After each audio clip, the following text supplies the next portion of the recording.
My name is Ralph A. Milton, R-A-L-P-H, Albert Milton, M-I-L-T-O-N, What is your birthday? 9 December 29, 9 December. 1929. So you born in the year of Great Depression. Yes, Where were you born? in Gordon, Nebraska. Nebraska. And tell me about your family when you were growing up, your parents and your siblings. My mother and father come from Valley, Nebraska, or the Nebraska area, and we grew up in Wyoming and Nebraska. I graduated from Pine Bluffs High School in 1948. Could you spell the high school name again? Pine Bluffs, P-I-N-E-B-L-U-F-F-S, Wyoming Uh-huh. in 1948. And I joined the Marine Corps in 1948. You joined right after the high Well, school. No, about 3 months later, for that fall. Why? Why Marine? Well, I had really no problem, but I had a good friend that had been killed on Iwo Jima, and his two brothers and I and a couple others who graduated with me joined the Marine Corps together from the little town of Pine Bluffs, and I went in with them, and they had 7 of their brothers, and they all went in the Marine Corps. So in your high school, did you learn anything about Asia? No, we never. But you knew about China, right? Not too much. Not too much. No, we did. World War II, we learned about the Japanese and the war going on with Japan. That was because our brothers and people that had been in the Second World War. But I was too young. I didn't join until '48, so I wasn't a member of the Second World War, really. So then you must have not known anything about Korea. No, nothing about Korea. And you end up fighting in Korea. Yes. What do you think about that? Well, I never even knew where it was because we never studied history like that. We studied about Europe and invasions of Normandy and things like that, but we didn't know anything about Korea until it really had happened. And I had been in the Marine Corps for approximately 2 years when the war started, and I had just got transferred from Camp Pendleton, California, which is just up the road here, and I'd been sent to Bremerton, Washington, and the war started, and they tried to get me back in a hurry to go with the 5th Marines, who went in at the 1st of Pusan, and they didn't get me back till later, so I went with the division to Incheon. But before, when you enlisted Marine, where did you go to get the basic military training? Right here in San Diego. San Diego. And what was your specialty? When I got out of I was a clerk. Clerk. Yeah. It was all one field was clerk, because I could type. Okay. And but that wasn't what I wanted to do. So I tried to avoid that as much as I could. What did you want it to do? Well, I joined the Marine Corps to fight, so I wasn't clerk. Being a clerk wasn't really on my list, but it probably should have been, because the promotions was a lot better there. But had you imagined that you would end up in Korea? No. No. No, there was no war going on. Time, and it just started all at once. And So when did you know that you are headed to Korea? well, I figured just as soon as the war started, I'd be going soon, because I was at Bremerton, Washington, and they closed the base down to Marines, turned it back over to civilians, and transferred all the Marines out there as fast as they could to get them back to Camp Pendleton to make a division. And the brigade had already left. They sent a brigade of Marines out first, and then they sent us later to make the invasion on September 15th at Wonsan Harbor. What were you thinking when you knew that you are headed to Korea? Were you afraid?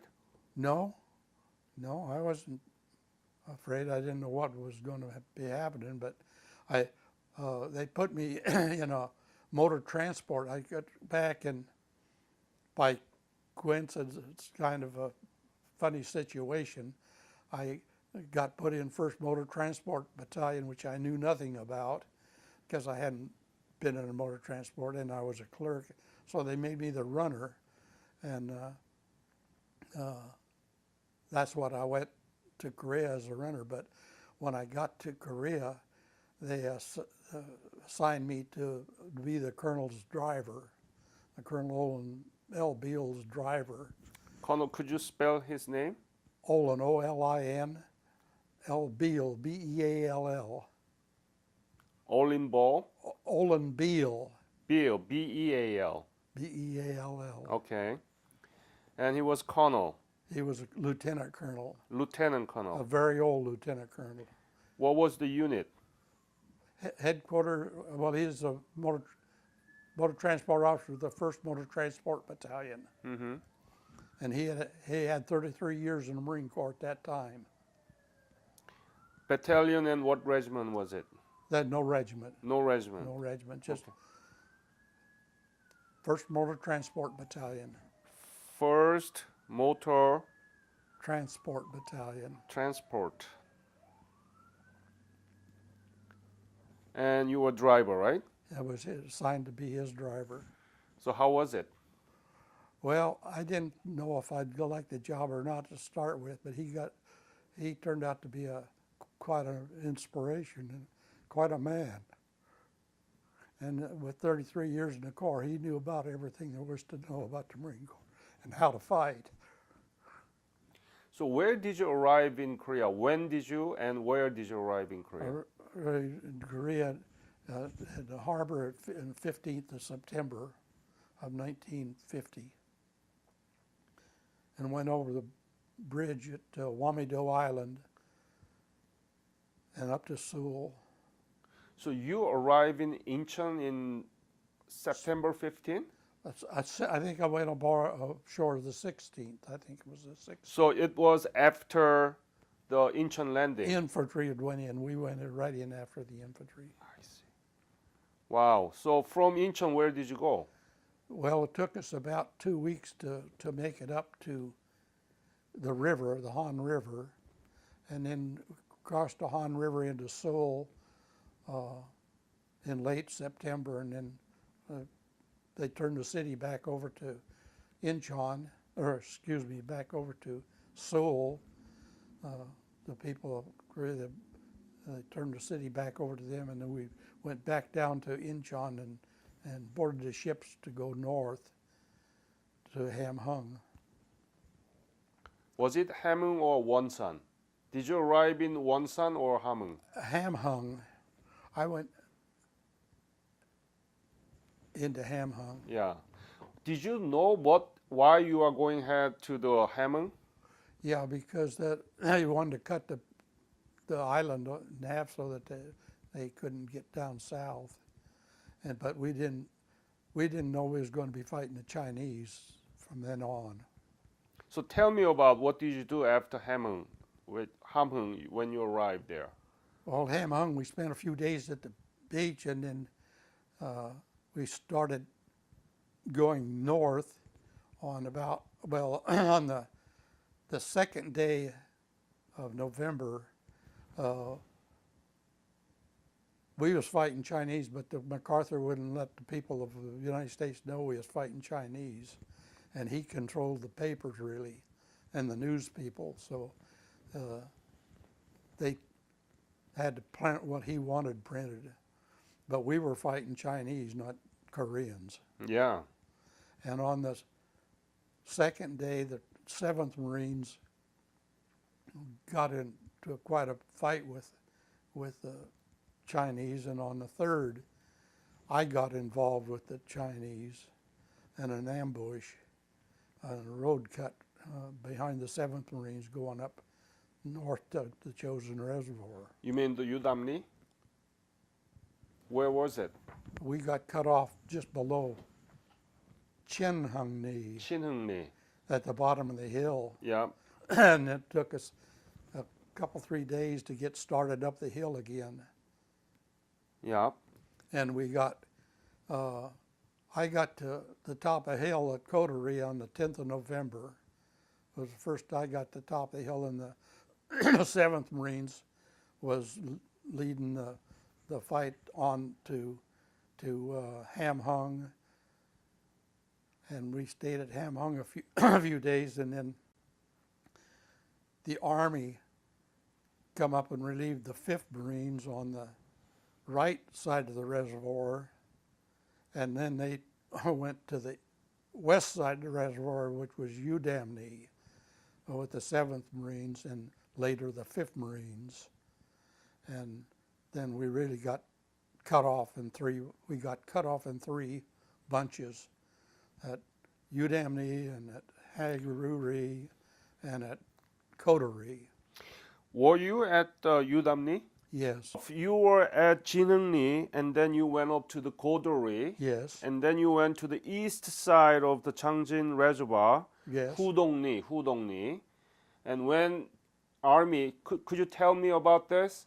Well, the So- Army relieved the 5th Marines, which was Colonel Murray's unit of 5th Marines, and they went around to join the 7th Marines at Udamne. So you went down to Udamni. Hagaru, and then back over around up through the Tubac Mountains into Udamne. What do you think would have been changed if MacArthur was not trying to hide the presence of Chinese soldiers there? What do you think it was? We wouldn't have been in that situation because the Marine Corps wouldn't have moved up in that situation without it all being in one unit. And that's why they was able to survive the way they did, is because they failed to comply his orders when they told them to move out. They says, we ain't moving until we get our supplies and our units together. And they drug their feet as much as they could, and finally they knew, General Smith finally figured out they had been lied to, and the Army was running it back, and they didn't let us know. And they were getting reports that was Chinese coming and hitting us, and he still wouldn't acknowledge it. And so he finally made up his mind that he was being lied to, and he refused to send his people, and Colonel Murray and them knew that. So what do you? So most of the Marines now knew that there were Chinese soldiers, Oh but it's yes, been and they had been reporting this for days. in early October actually. Yes, yes, our pilots had been when we finally found out about it. Our pilots had been reporting it to them that they'd been coming down, and they'd been shooting at them for days and days. That's many of them marching down a road. I didn't see this myself, but I had friends later told me that was right. I had a good friend that was one of the first jet pilots to fly a combat mission in Korea, a jet pilot, and he was an old-time Second World War veteran, and he was one of them that said, hey, we was telling them a long time, we were firing at them, they were coming massive down the road. And so they knew, MacArthur knew, Yeah. but he was lying to the people. Do other Marines share about this with Yes, you? yes. Any old Marine would tell you. They weren't allowed to talk about this for 45 years. Yeah, one of my interview, the Korean War veteran told me that they arrested Chinese soldier in early October in the northwest of the Korean Peninsula. Yes. And it's been reported back to the headquarters in Tokyo. Yes. And the General Willoughby, actually he was an intelligence general, right? But he didn't really make something out of it. No. Well, they were MacArthur's yes man. That's why I didn't join the Chosen Few for many years because there was Army people in it, and I couldn't stand for that. I can go on here to tell you more about how I was involved with the Army Yes. and the 31st and 2nd Infantry Regiment, and why I had such a bad feeling toward the Army. Why is that? Just briefly, what is the... I was the guy that went out on the reservoir and rescued a lot of the 31st and 32nd Infantry people that had been wounded and left to die, and then run off from their outfit. Their outfit had left them behind. But why do you have a hard feeling about... Well, I wasn't in the Army. I was in the Marine Corps, and we had nothing to do with them until they finally got wiped out up there, and then their officers had run off and left them. They didn't take command of their own outfit, and they run off and left their wounded to die. If they couldn't help themselves, they was left to die. And I got back to Hagaroo, and our outfit, the 1st Motor Transport, had the northwest perimeter of Hagaroo. And that's where the Army's people all come down the reservoir. They went out on the reservoir and come down, those that was able to come down and come into our unit on the night of the 2nd. And when Colonel Beale found out about this, they come into our unit, and Colonel Beale and I went out to see and talk to them. Well, Colonel Beale was so furious at their officers because they had run off and left their people. And now there was probably 200 or 300 of them capable of fighting, but they said they'd run out of ammunition, and they had made excuses as far as the Marine Corps was concerned. So he went to report this to the general, and General Smith told Colonel Beale to go out on the morning of the 3rd to see what was really going on out there. Well, Colonel Beale took myself and a corpsman by the name of Olin L. Bebinger, Bebinger. He was a hospital corpsman. And the 3 of us went out and seen what was going on, and it was just it was chaos. Their people was laying dead all over the battlefield, and there were still wounded, and some of them crawling, some of them walking, some of them had been wounded for days, and they were in, a lot of them were in trucks and unable to get out, but they were told, if you save yourself, get out and get down to the reservoir. And Colonel Beale went up in the trucks and got them to start out, and I'd come down the line, and I had a Jeep, and I took them back to Hagaroo, and they were been shot up. The first ones I got had been shot up for days, and it had gangrene, and I thought the best thing I could do for them was shoot them, but that wasn't my place. So I took them to the airport, and they went originally went right aboard the planes and flew back to Japan or wherever they went. Most of them, I think, flew right to Japan. And then as I'd take them as many as I could at a time back in the Jeep, which was several miles, and drop them off a plane and then go back to get another load. And every time I'd come back, we'd get shot at again, because once the Chinese found out what we was doing their job for them, so they let us alone. And then we'd go back. Well, then some of these guys were capable of fighting, and if they was getting put aboard the planes, well, they sent a doctor that's here today, because I just met him, to stop this, to hold these guys and put the worst wounded aboard the planes. Well, in the meantime, Colonel Beale told me to go back and get Lieutenant Hunt and tell him to come out and help us. So I stopped at our unit, got Lieutenant Hunt to follow me out on the reservoir again. He brought his driver, which was Contreras, I don't know, Contreras was his name. And so him and Contreras come out, and he started hauling people back also.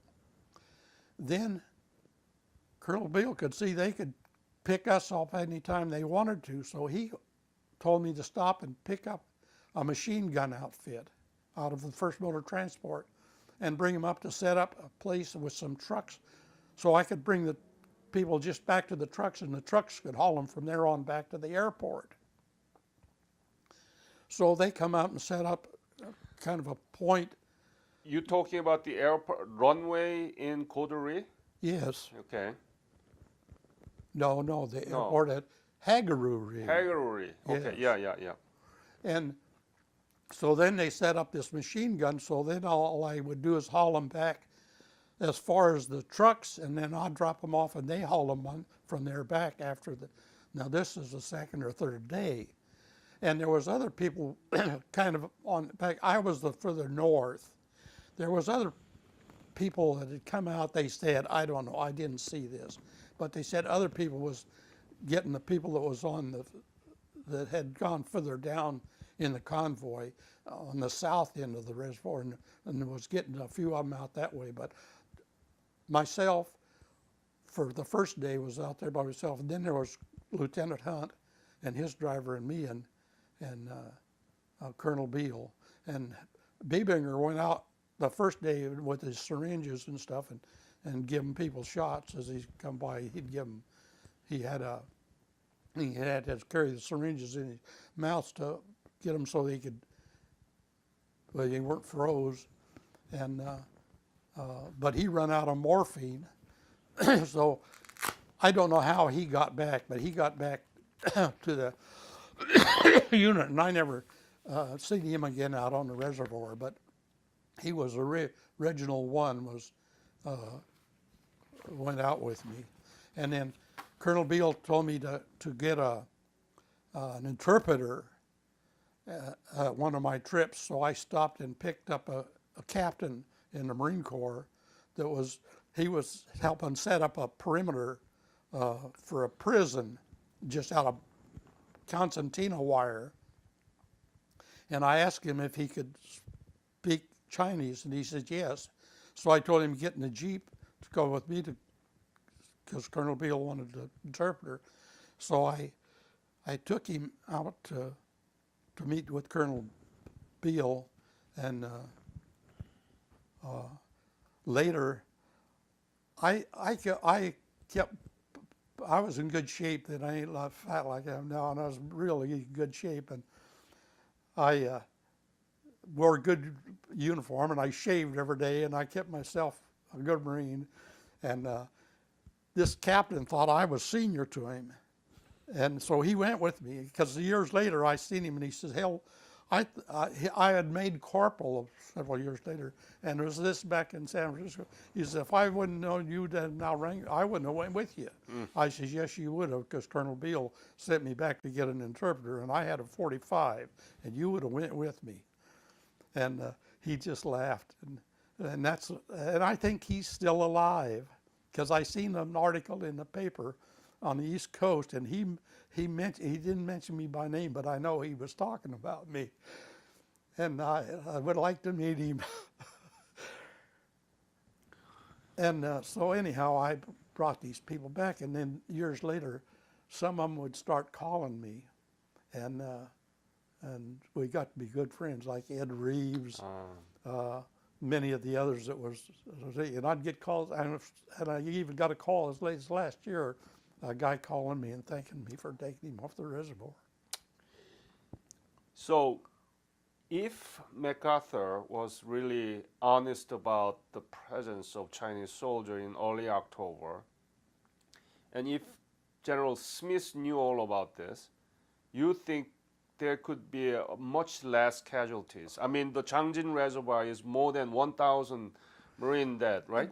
Yes, they wouldn't have went. And General Smith, I was told the Commandant of the Marine Corps he would never go into battle again with a Army general in charge. What about, so he was really angry with MacArthur? Yes, he hated him, and all the other senior officers were too. But they couldn't say nothing about it.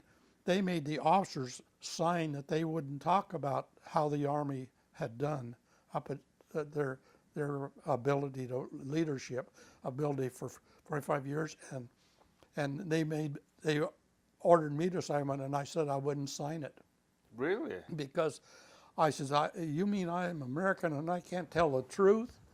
And they says, you can't talk about this. And so they told me, as soon as I told them that, they said I was crazy and I needed to get some fresh fruits and vegetables because I was crazy. Or they would put me in prison. I said, put me in prison, that I could be safe there.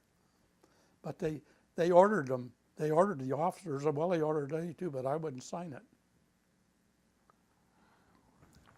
And that was, I don't remember what the general's name, and the colonel come up to make us sign this and made the officers sign it. That's how bad it was. That's and how, really bad. How the MacArthur was. He was an egotistical individual, and I have no love for him whatsoever. There are so many people who still loves the General MacArthur, but I think this is one of the biggest mistake he made for so much loss of the Marines there. I had heard stories. I had a cousin that was in the submarine force during World War II, and was one of the submarines that took MacArthur off of the island that he left. He didn't have any good for him even in World War II. He didn't have anything good to say about him, because he said he had hauled furniture off in places, hauling wounded and people off of the island. So he didn't have any love for him even in World War II. What was the most thing that bothers you during this Jangjin battle? What bothered you most? Well, the leadership that those people should have had, to what the Marine Corps and what I had to go through, and train to because that's what you was paid to do, and they didn't earn their money. And then the slaughter of civilians was horrible, the way they slaughtered their people. I'm talking about the people that got slaughtered. You mean North Korean soldiers killing North Koreans, or Chinese, or the Chinese killing the North Koreans, and why? And I don't Why know. Chinese soldiers killing North Korean people? I don't know why they did it. So you They thought they were on our side, I guess. And it was a massacre. Pardon? Massacre. So they killed so many people. Yes. Yes. Well, Mass killing. Well, I didn't see that mass killing, but I found out later.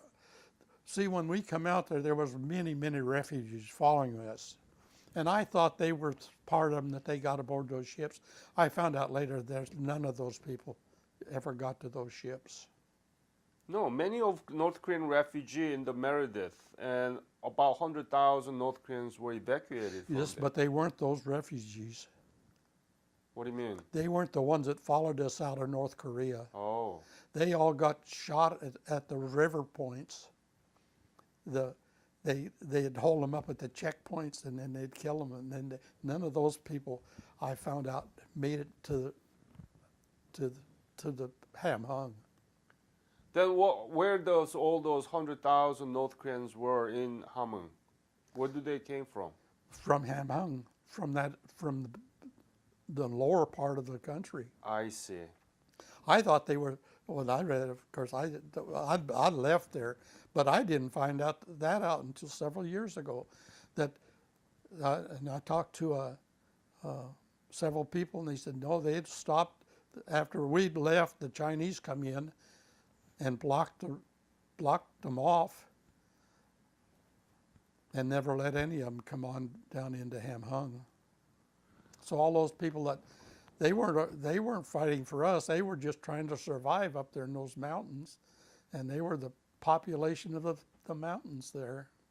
So the North Korean people who were evacuated from Hamhung, Hungnam, were not coming from the area that you fought for. They are all slaughtered by the Chinese. That's right. So the North Korean people around Hamhung area was evacuated. Yeah. That was the people who went aboard the Meredith. Hmm. And there's people that is in our unit that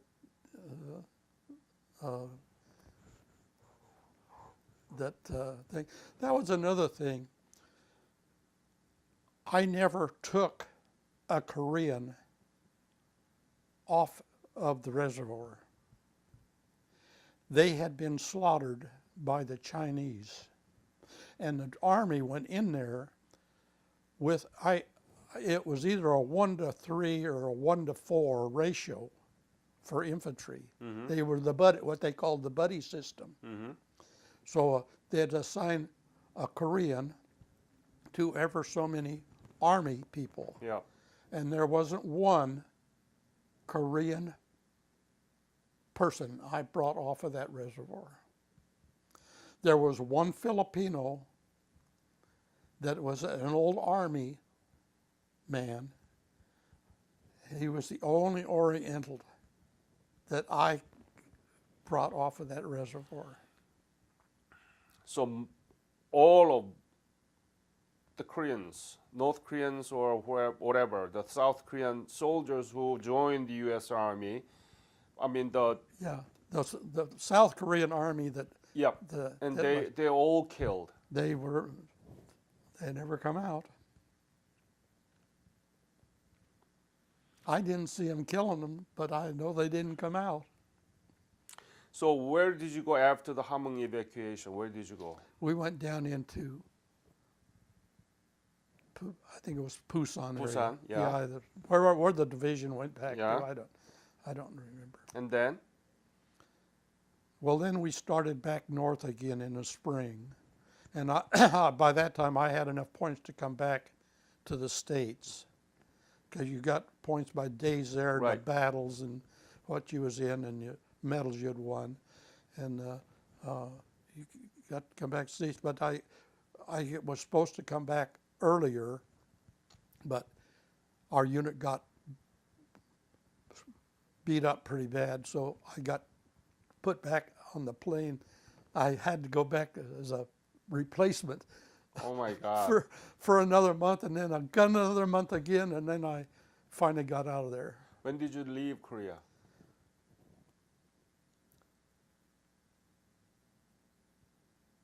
It must have been about April. Right after MacArthur got relieved, because I was in on the relief of MacArthur. That was another funny story. What? I had a driver's license, and I was in limbo to come back to the States, and they assigned me to be the driver in this convoy of MacArthur's relief. I was to haul either General MacArthur, General Ridgway, or Admiral, the Navy Admiral that was there. And I didn't know who I was going to be driving, but I knew it was going to be one of the three of them. So I knew I was going to get even with one of them. So I took all the straw out of the seat of the Jeep. Seats, all he had to do was set on was canvas on the seat. And so when they come off the plane, MacArthur's plane come in, they come in, well, I got the Admiral. And he was he was an older gentleman, and he was a 3-star Admiral. And he got in my Jeep, and I hit every damn bump I could hit in the road and just beat him to death. Well, he was visiting with me the whole way. Do you remember his name? I think it was Admiral Joy. Well, I think it was a general. He was the only admiral in the thing. You can look that up in history. I don't. Mm-hmm. But anyway, I think his name was Admiral Joy. But anyway, we was going down the road, and I was hitting every damn bump and thing, and he was asking me sensible questions. And as we went by, we was going up. MacArthur was really going up to say goodbye, and Ridgway was going up to apologize for what the Army had run off from the Marine Corps, let them hang, basically, is what they was doing. Well, anyhow, as we was going up there, just as we got into the 1st Marine Regiment's area, they'd been in a pretty good fight. Where? It was, I don't know just where it was, but it was where MacArthur, I don't know what the towns was anymore, but it was down south, was headed back north again. Okay.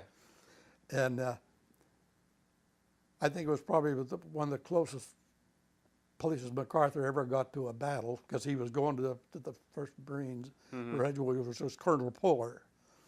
And as we was going along, one of the privates, you could tell he was a private that had been in battle for a while, and he was just kind of getting a little break, and he was taking a crap beside the room. He had a cigarette in his mouth, sitting there taking a crap. It looked like he probably had dysentery. And he was smoking a cigarette, and about half asleep, sitting on his haunches. And just as we went by, he looked up and seen MacArthur. And just as we went by, he looked, he says, "My God, I can die now. I've seen everything." And my admiral says, "Now there's a kid with a sense of humor." and it was, you saw that? yeah. You saw really? Yeah, it was right alongside the road. And so anyway, we went back, and as we were going back, it took us pretty much all day to go up, and they went around to they wanted to meet with each regimental commander, and said that they were, Ridgway wanted to tell them he was going to improve with the Army, basically what he was telling them. And so as we was going back, this admiral was talking to me all the time. And so finally I got to that. I said, "Admiral, I got to tell you something. I'm not near as bad a driver as you think I am." He says, "I know that." And he could understand what had gone on. But why Admiral was there? Pardon? Why Admiral was there? Why he was there? Yeah. I don't know. He was just part of the party, relief party. And anyhow, just as we was getting back to go, they were getting ready to go back aboard his plane. He says, "Young man," he says, "when are you going to get back to the States?" And I said, "I've been waiting for a plane for 2 months, but every time we get hit, they put me back as a replacement.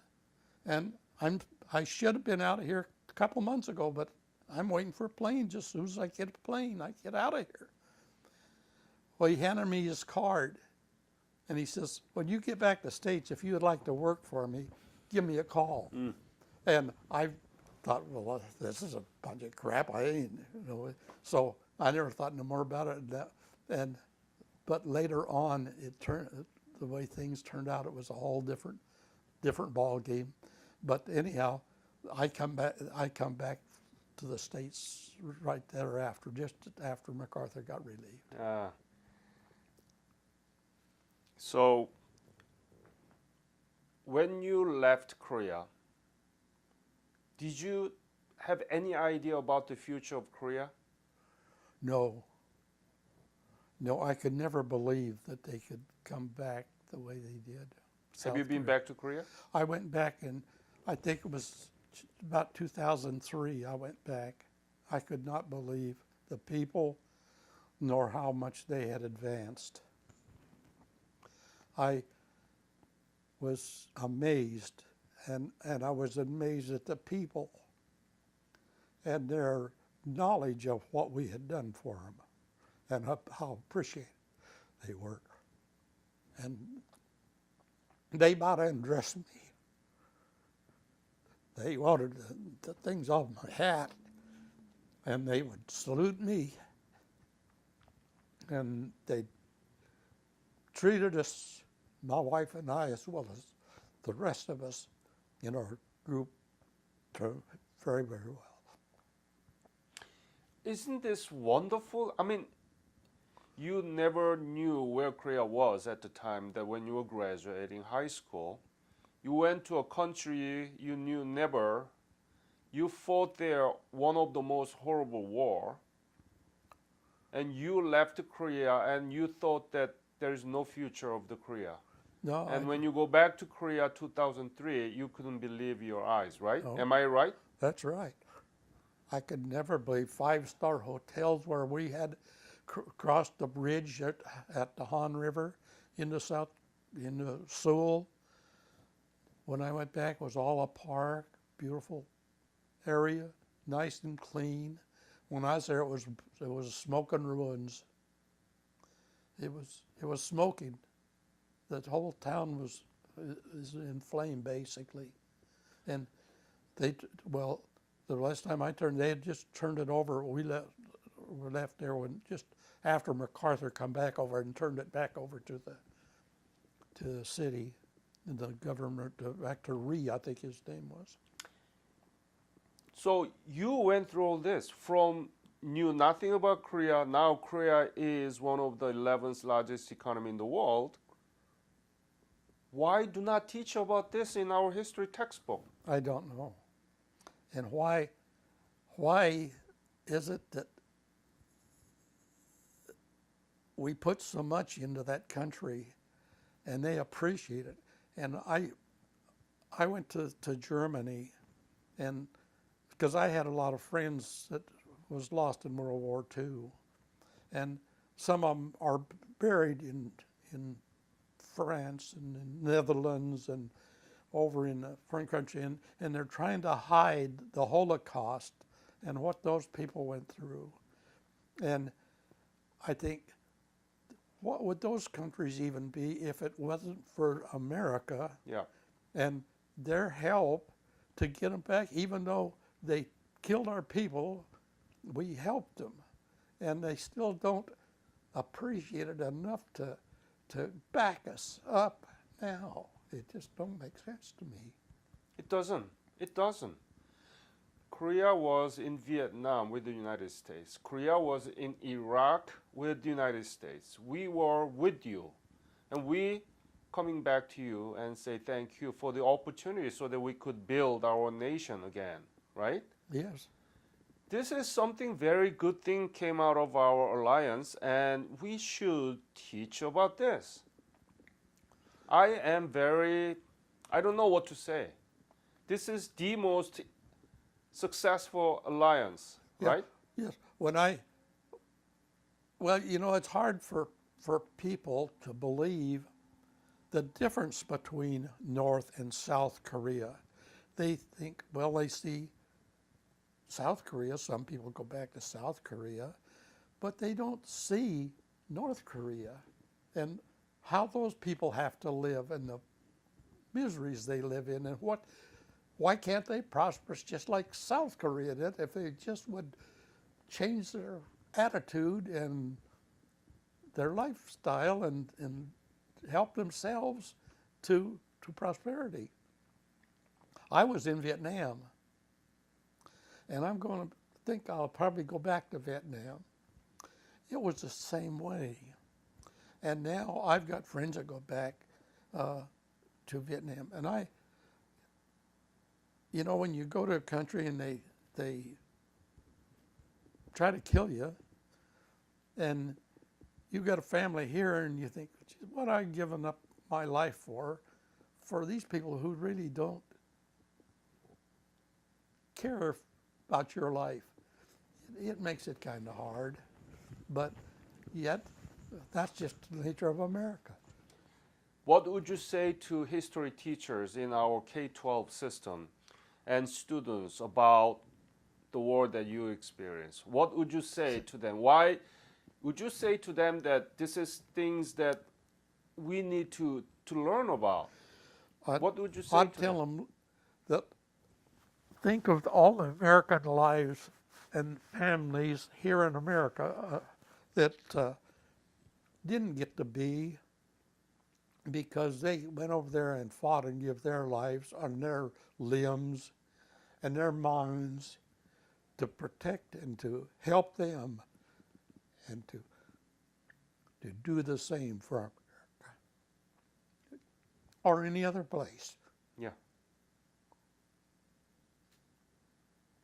So that's why Korean War Legacy Foundation want to preserve this, your witness, and it's going to be forever.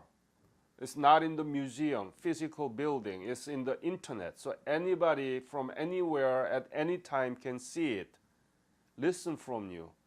And they will know the points that you made about the General MacArthur and so much casualties out of it and all those things.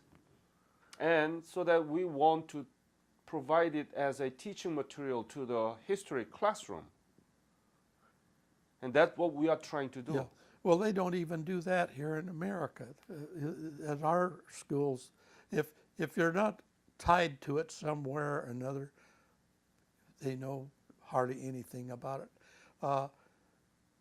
Our attitude in the United States has changed toward veterans here in the last few years. You have a lot of people come up, thank you for your service. That didn't happen when I come back. Right. That didn't happen at all. In fact, you were kind of shunned, and a lot of the people come back from the Second World War, they just went into their own businesses, and they weren't really thought of, but what they give and their families give, and their mothers and their fathers, and how it affected lives for many, many centuries. And they don't really realize what war really does to a person.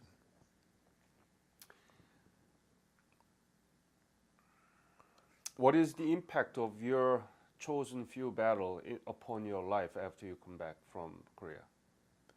Well, I was in several battles in Vietnam too. So, but the few days I spent in up at the Chosin Reservoir was most horrible, horrendous things that I have ever seen because of not only American soldiers but Chinese soldiers and how they died and froze to death, just literally froze to death in place. Is my mind. It was so miserably cold that if you stop, you froze to death. And that's one thing I told Biebinger the morning we went out on that ice. Biebinger, do not give me a shot of morphine if I get hit, because I know if I go to sleep, I'll die. If I got a chance, I'll take my chances. Don't give me morphine, because I knew I was going to get hit. Were you? I was not hit. I could never believe it. All the people that died around me and all the battles that I was in and with people all around me and the job I had, it's just, I just can't understand why the Lord chose not to hit me. Because I could hear bullets. And Do you have a PTSD? they say I do. I told them that it was government that caused me more problems than things, because they say at first, I've been married for 64 years. I've got a good family life. Mm-hmm. I've got great grandkids. And I tell them that they just leave me alone. I do fine.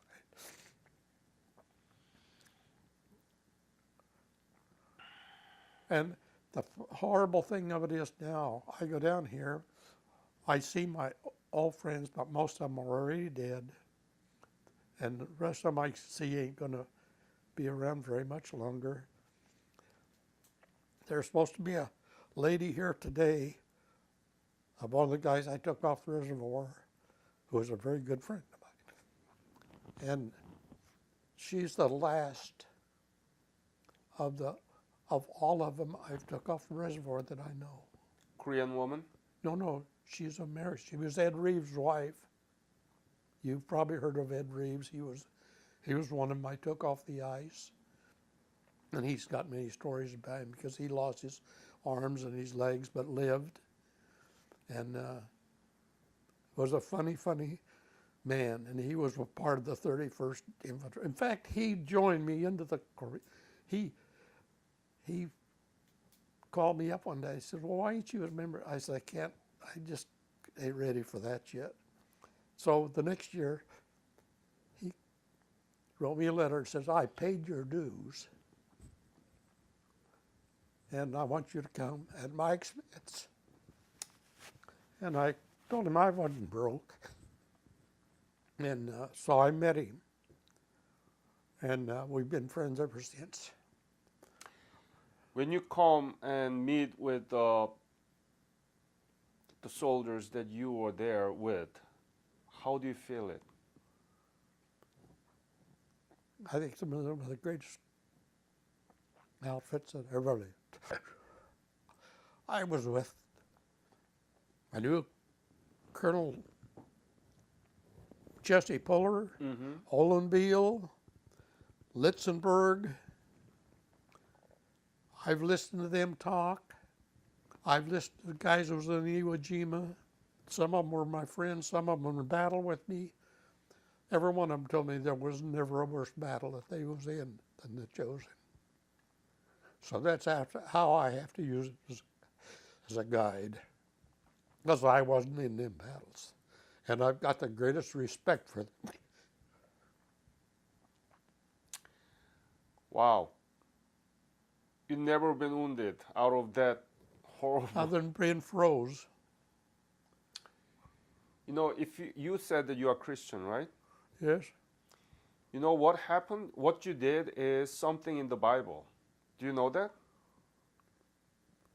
If you read Matthew chapter 25, it talks about the Son of Man coming from a long journey.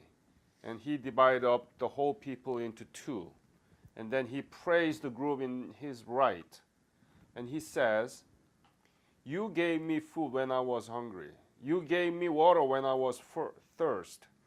You came to me when I was in prison. Do you remember that? No. And they said, when did I give you the food? When did I give you the water? When did I visit your prison when you were there? And do you know what Son of Man says? Son of God, he said, whatever you did to the least of one of my brothers, you did it for me. I guess that'd be right. That's what you did. You didn't know Korea 66 years ago. You were not conscious of doing what you are doing that for the Korean people. But you gave us chance to rebuild our nation.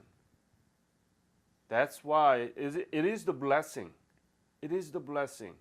Out of your misery, out of your suffering, out of your sacrifice, Korea came out beautifully. That's how I see it.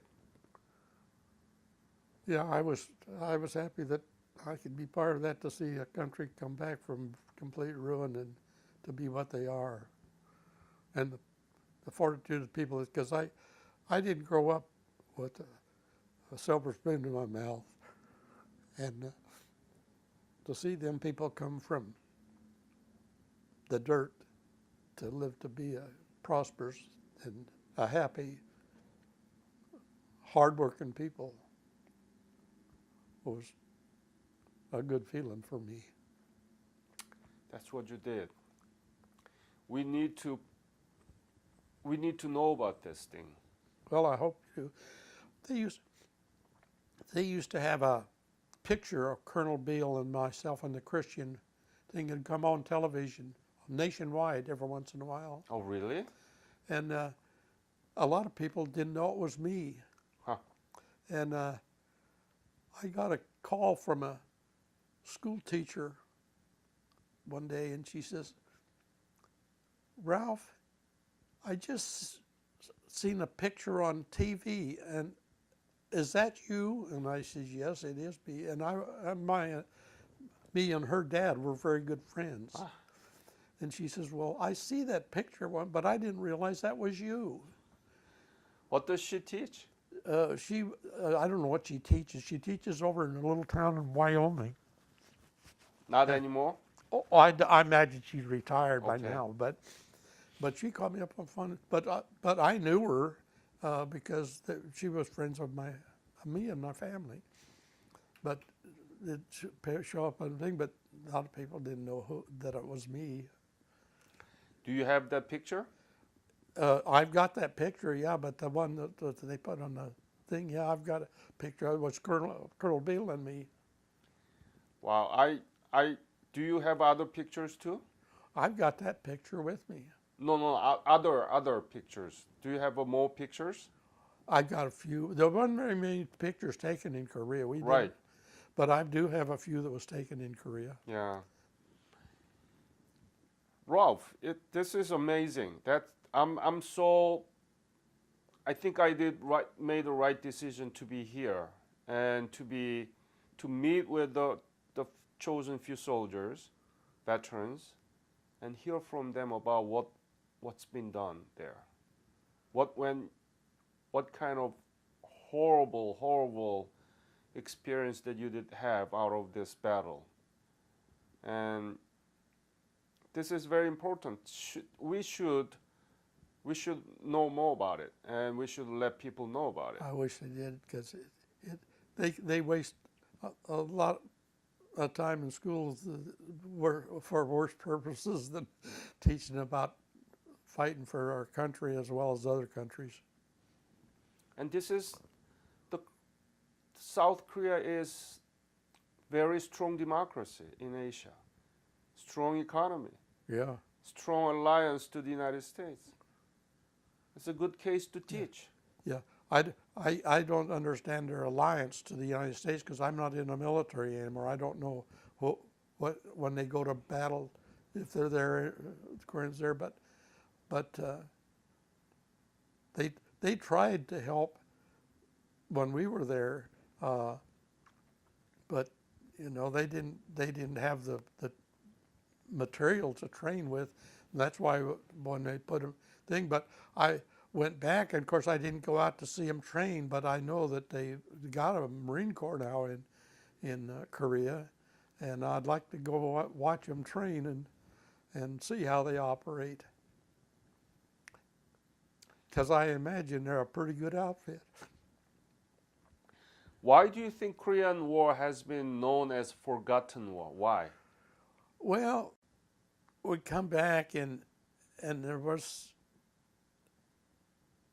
an attitude of so you went to war because you didn't have nothing else to do.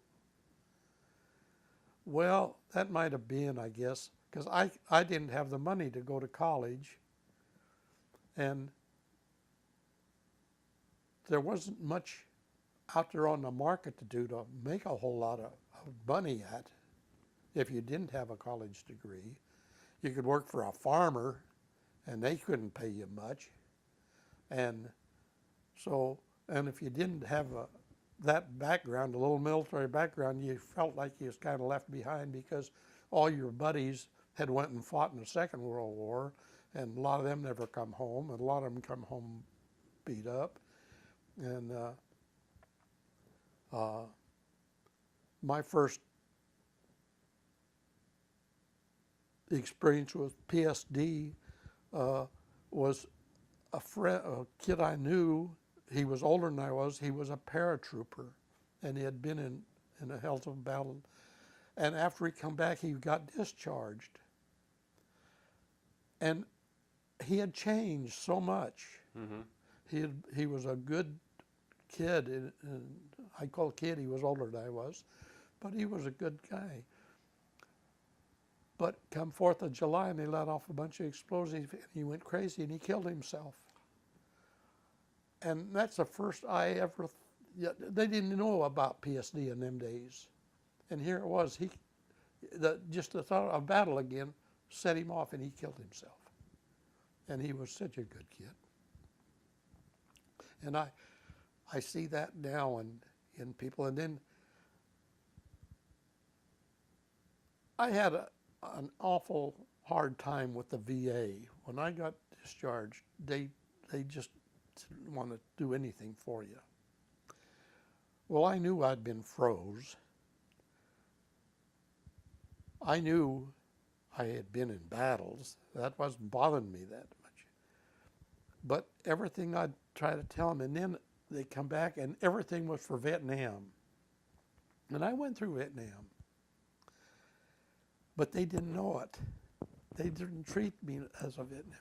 If you was a drug addict, they'd take care of you. You was assigned a doctor for every 11.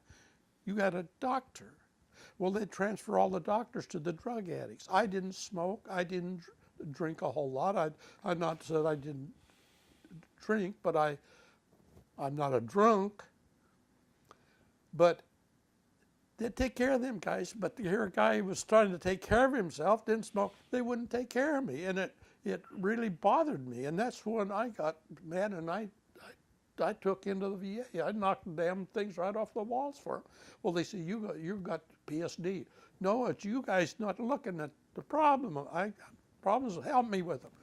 And then when I went to, they wouldn't help me with my frozen feet. Well, I knew I'd been frozen. Hell, it don't take an idiot to do that. But when we went to Portland, Oregon, they had a specialist there that was on, and one of them, Dr. Wolf, who's down here today. I was sitting in, my wife was with me, and we went into the VA, and we were sitting all on the thing. They had these testing equipment to test our feet and hands. Mm-hmm. And here was a guy sitting next to me, and he had lost some toes, and I could see he was going to lose some more of his toes. And I told my wife, I says, I feel kind of guilty sitting in here. All these guys their toes are black. Well, the doctor come and he says, put your feet up here. And he did. And he looked at me, he says, your feet is worse than his. You are in bad trouble. If you get cold at all, you're going to lose your feet. And he says, the only reason you got your feet is because you kept walking. Mm-hmm. And it kept the blood circulating, or you would have lost your legs. And he says, if they get so cold, you've had it. Well, that kind of set me back a little bit, because one of my jobs in the Marine Corps later on was teaching at Cold Weather Training Battalion. And they wanted to put me through the course. Well, they would have killed me, because that's one of the things in the High Sierra Mountains where cold weather training was. Well, that was one of the things you had to endure cold weather. Well, the commandant, they wouldn't agree to the frostbite situation. The Marine Corps don't get a Purple Heart for loss of your feet for frozen. The Army does. Marine Corps doesn't. They court-martial you. Because they... Yeah, see how it goes? Yeah, right. Yeah. So that's another thing, Army and... Yeah. But anyway,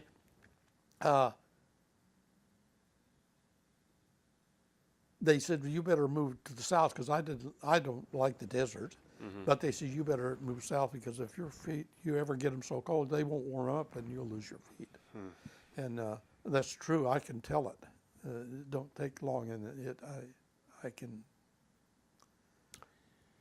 Ralph, looking back 66 years back, why did it happen to you like this? I don't know. It's just faith. It's just the way the world turns, I think. I'm not unhappy with my life.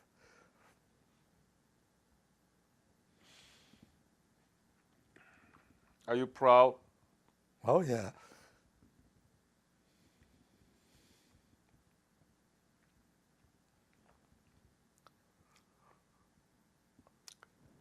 Yeah, there is many people that endured what I did. And we are still divided. North and South Korea, never been a... No, it's sad to think what them people have to endure up there, and when they could be just get the right leadership and the right people. Mm. Leadership is what you got to teach people. Right.